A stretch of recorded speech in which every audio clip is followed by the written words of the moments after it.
It's changing rapidly with technology, so that we've all got to learn different ways of editing. We see this whole digital revolution sweeping through publishing.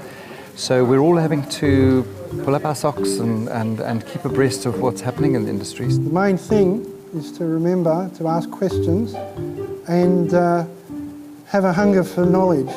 Find out what different technologies can do. Don't be put off by them. Editing requires an attitude of lifelong learning more than any of the others, and so you need to be prepared to learn and learn again. I always take part in these events. I've been a member of the Canberra Society of Editors for many, many years, and I enjoy them. Always learn something. Keep on learning.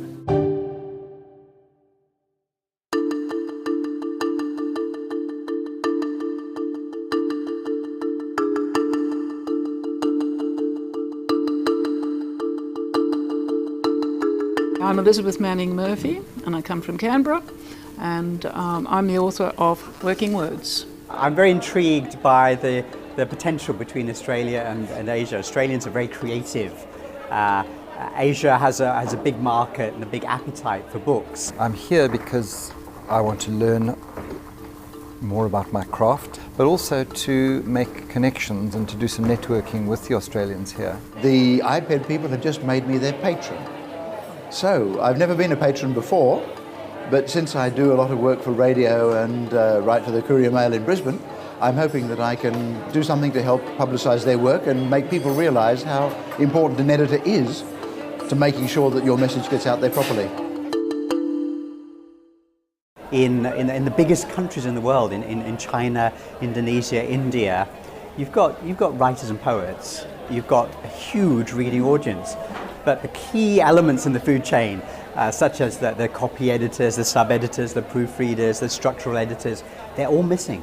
Most people assume that the editor is somewhere in the background. You submit your manuscript and the publisher will somehow make sure that it gets properly put into shape and then will then appear. But actually working with an editor is an incredibly valuable way of finding out how what you write in the raw form can be brought into something that's really, really quality for public consumption. Australia is one of the few places in Asia, in the Asia-Pacific region, which recognises these steps in the food chain. So Australia can supply editing services to this whole 60% quadrant of the world. I pretty much take away something from every session I go to. Most of the sessions, we've only had one day so far, so they've been fantastic sessions. I've just given us one or two little tidbits or an attitude or a new way of looking at something. And it's not just editing skills, it's all these other things around editing. So we don't talk about editing skills, we talk about marketing and networking and websites and business skills. And the business skills is what they need the most, and that's what we try to give them. So our half of the workshop was trying to make sure they knew all the basics of that. And the second half of the workshop was really drilling down into managing your finances later on, setting yourself up so that you had that steady income. Editors are generally fairly introspective people, and they are highly educated and highly competent, but they don't tend to kind of get out of their little box. So we really need to encourage them to do that.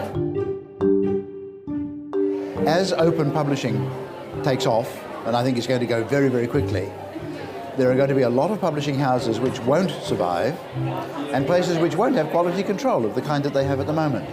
And that's when you need a professional editor who will say, you want your work to look really good, we can do it for you. They apply a really sophisticated knowledge of English to all sorts of different uses of English in scientific workplaces, policy workplaces, fictional workplaces, creative language workplaces. And we live in a time where things are changing so much, it is very exciting.